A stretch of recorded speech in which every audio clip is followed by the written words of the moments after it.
I just want to thank the organizers of this session and of this workshop for putting this on. It's really great to be here, and it's always fun to participate in this workshop. So today I'm going to be talking about ship noise, and this has been a collaborative effort through much of my career, starting at Scripps with John Hildebrand and doing a lot of that work, and then in my postdoc with the Marine Mammal Commission and work with Michael Porter and Laurel Henderson from Heat, Light, and Sound, and then throughout this time work with Cascadia Research, and then of course NOAA and the sanctuaries because where I'm doing the work, and then currently at the Park Service where they've allowed me to have time to continue to work on some of this and also in other interesting projects involving more of the terrestrial part. It's been exciting. So at this point, I think everyone knows ships produce noise, and if you're not convinced yet, here's a slide that is another example. So ship noise is a byproduct of standard operations, coming mainly from machinery noise, but also the propellers shown there. And this is a 1-hour passage of a large container ship, typical of off the coast here. And some characteristics that jump out at you is it's mostly the noise is in the lower frequency, below about 200 hertz. And then notice after CPA, which is the closest point of approach, that noise can extend for more than 30 minutes. And that ship's traveling at 21 knots, so that's more than 20 kilometers away that noise is still being heard. And then we've already talked about this, that it's a chronic noise source. So I think when you take it from that individual ship noise and then think of it on this global scale, and this is just the shipping lanes, right? This is where the ships go, but then we know that noise propagates beyond those shipping lanes. And so it speaks to sort of the chronic issue that's been brought up multiple times today. The focus of my talk today, though, and most of my research is going to be on a much smaller scale, but I think it's important for understanding some of the characteristics of ship noise on these smaller scales so they can be applied to larger scales. And the other reason is we have kind of a neat setup here where we were able to monitor not only the underwater acoustics, but also what the ships were doing. And we did that through the Automatic Identification System, which is known as AIS, and there's a shore station there that records information about the ships, where they are, what speed they're going, who they are. And that's mainly for ship-to-ship communication, but it's a radio signal, so you can pick up that information. And then the HARP is sitting on the seafloor near those shipping lanes, so we get multiple passages of different ships through time. So today, in my talk, I'm going to be talking about characteristics of radiated noise from ships, so maybe more than you probably ever want to know about ships, but I'll try and make it brief, but it's kind of exciting to me. And then I'll jump into a little bit about cumulative sound levels from known shipping patterns. And this, again, is going to be on a small scale, but I know Michael Porter and Carrie are going to take this out to a broader scale. And then ending with some simultaneous tracking of ships and blue whales and trying to get at the interaction of the ships and these whales. A lot of this work has had implications for the vulnerability to ship strikes, and this is work that's been done with John Palmakidas and others. So here's just an example of the differences in received sound levels from different ship types, and the point of this is really just you can just eyeball those spectrograms and sort of see some of those differences in radiated noise from these different ship types. And all these ships are about 3 kilometers from our seafloor sensor. So there's a container ship, a bulk carrier, and a products tanker.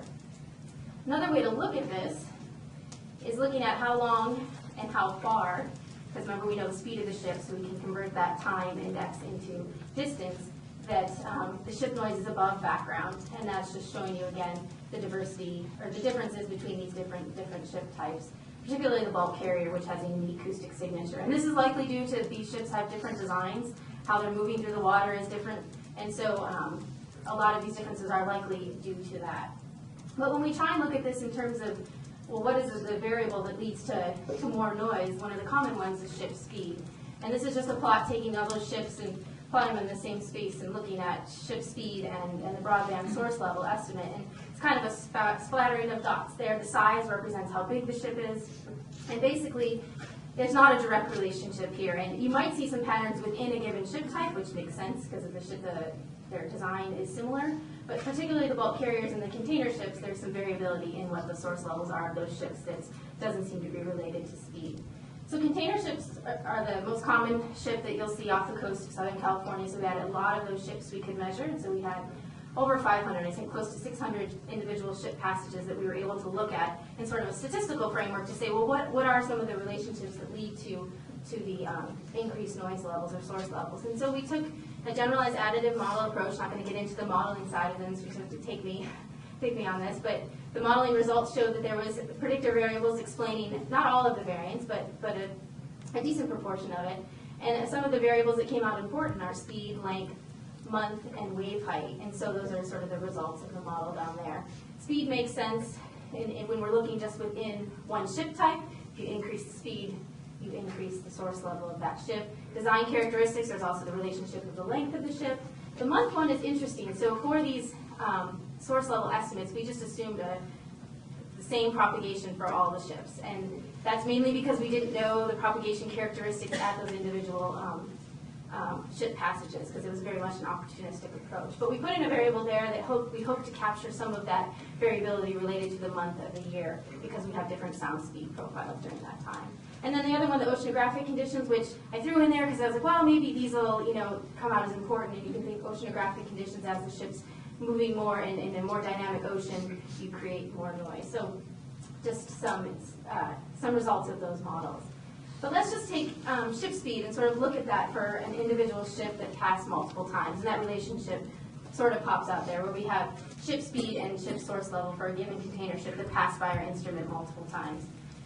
But here, sort of the trade-off here, thinking about ship speed, if we were going to reduce noise from ships and thinking about speed, there's an inherent trade-off there, right? If you slow down the ship, you might be decreasing what the source level is, but they're going to be spending more time in a given area. And so what matters to the animal is a whole other question, but if you're thinking about cumulative noise from an individual ship, it's good to think about this trade-off between the source level and the time spent in the area. And we tried to get at it with this individual ship, where we took a relationship between the reduction in SEL, and so sound exposure level incorporates time in a given area, and we looked at how that related to the percent of operational speed. So ships are designed to travel at a given speed, and so we just looked at, for this individual ship, if you reduce that speed, what happens to the reduction in SEL. And you can see there's for this individual ship, remember this is just one ship, so I'm just showing you one example here. But the sweet spot is sort of around 8 knots, where you get the maximum reduction in overall sound in that area for that ship passing through the area. So again, it's just one individual ship, but I think it's important to think about that trade-off when you're thinking about options of quieting ships, and why maybe going towards the technology route or quieter technology is maybe a better solution for these issues. So now, based on a lot of that information we've gained about ships and ship noise, this is, again, collaboration with Heat, Light, and Sound to try and look at cumulative sound levels from known shipping patterns. And so I'll go through some graphics of sort of the spatial extent of shipping in the area. Again, remember I talked about the importance of dividing by ship type when we're talking about noise from these ships. So this is just cargo ships and tanker ships over a 1 month period. We also know in the same time period what the distribution of the length of the ship is. Again, another important variable when we're thinking about the noise level. And notice for cargo ships, it's pretty dramatic, as much as anyone who's been off Santa Barbara knows. Or smaller sort of cargo ships that go back and forth between the oil rigs, and then outside is where you have the larger container ships traveling.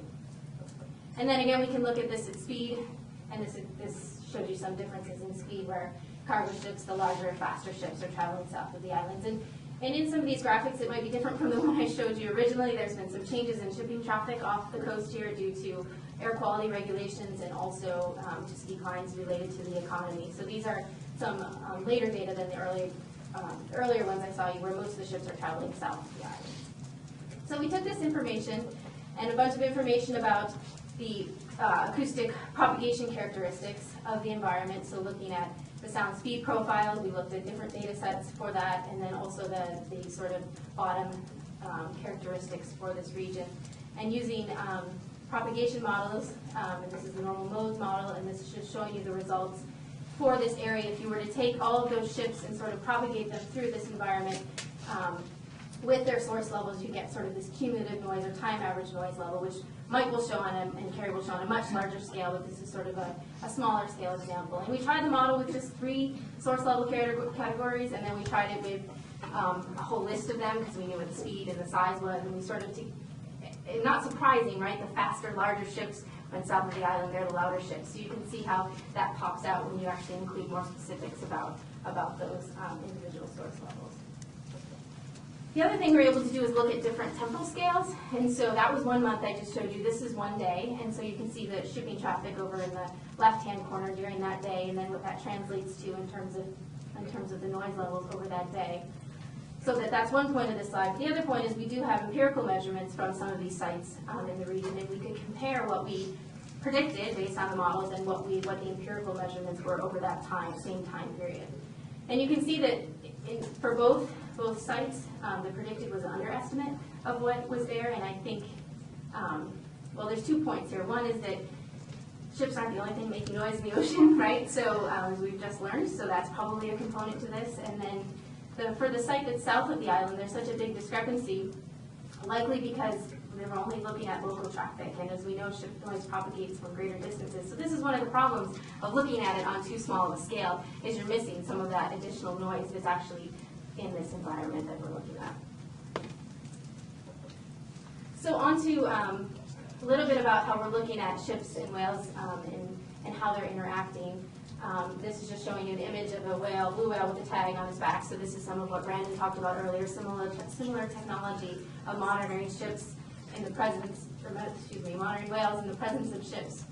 And this falls within the opportunistic category. We didn't manipulate shipping traffic out on the coast, but just waited for ships to come by in order to look at their behavior. And so I'm just going to play a short, I'm just going to play a short movie where we were able to combine the whale track data with the ship track information. I'm going to have to talk to you back here because I'm going to have to start the book. Everyone, can you hear me? So here's the ship. So you're looking at a bird's eye view here, and here's the shipping lanes, and then here's the whale, and then here's the ship coming along. And then here's sort of the dive profile of the whale during this time. You can see time ticking here, and you also can see the distance. I'm sort of giving the story away here because this is where the closest point of approach is, which is an extremely close approach. So I'm probably showing you one of the more dramatic examples, but it does show you how these data sets can be very valuable in looking at fine-scale interactions between these ships and whales. So I'll just go ahead and play the rest of that movie.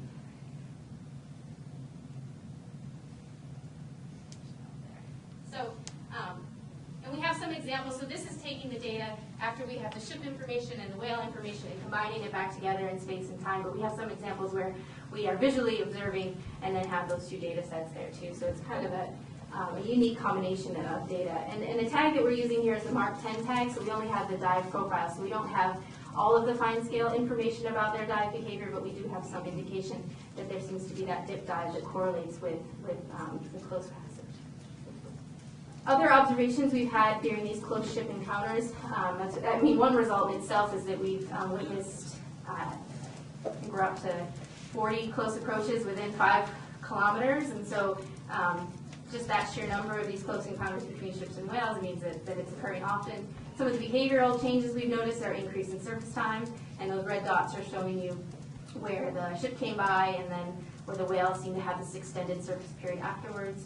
We also saw, this is an individual whale showing a delayed ascent where the depth, you can see how on normal ascents in gray would just sort of gradually come up to the surface after a deep forging dive, and then those red ones indicate sort of as the ship was going by almost a delayed surfacing. So just some general examples of sort of the implications for ship strike risk and the vulnerability to ship strikes. But I think when we're thinking about this session and sort of cumulative exposure to ship noise, we might need to take maybe some of these deployments and look at a longer time scale. So this is an individual track. I think it was 21 hours, and you can see the whale within the shipping lanes and then also sort of the verges of the coast. And then we can plot that, so just flatten that out and look at the sound speed profile, the dive profile, and look at the depth the animal's going over time. And you can see the red stars at the top are the different ships that came within 5 kilometers of this whale, forging right in one of the busiest shipping lanes in the world. And then the different colors within that dive profile shows you the percentage time it's spent within the shipping lanes, which is shown in red, and in the traffic separation zone, which is in green, and then, of course, blue is out of the shipping lanes afterwards. So we can get more into these behavioral and how to sort of look at this data and look at this exposure over time in our discussion today. So I'll just leave it with some of these examples. And like I mentioned, this has been a huge collaborative effort, like all of the research here, and I just want to acknowledge those folks that have contributed to this work, and thanks for listening. Happy to take questions.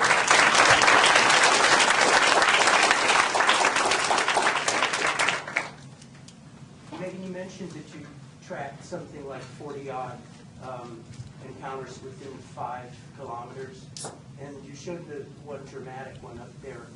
How close to the ship was that?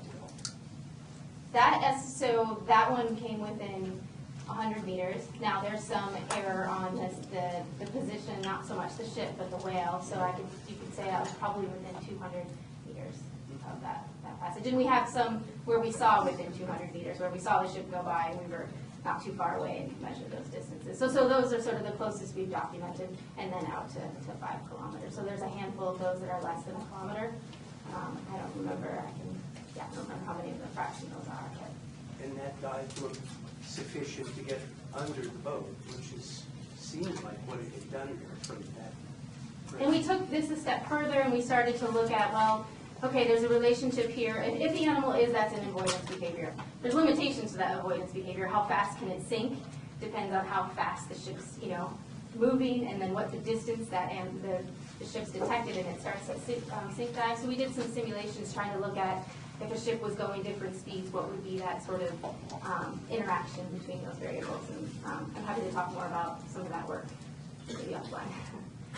Yeah. I wonder if you could talk a little more about your sound propagation modeling in terms of, are you taking into account like reflections off of bathymetric features and things like that? Yes, yeah. So it's a range-dependent model. Mike, I believe you're going to be talking a little bit more about. I don't have very much detail about that. Okay. Yeah. So it's within the acoustics toolbox that you might develop a normal mode. Kraken model is what I used for this. So with inputs of known ship source levels and then oceanographic characteristics from those different data sets of the sound speed profile, but then also detailed on what sediment type is and also what the bathymetry is in that area. It's all in there. Do you propagate that along, or is it just a one-time model? Each ship goes through that landscape, and then you accumulate the noise in each grid cell, like I think it was kilometer by kilometer as that goes through, and you sort of march each ship through that landscape. And as it moves, it has a different speed and so that source level changes as it moves through there. And then you just keep running that through for whatever time period you're interested in.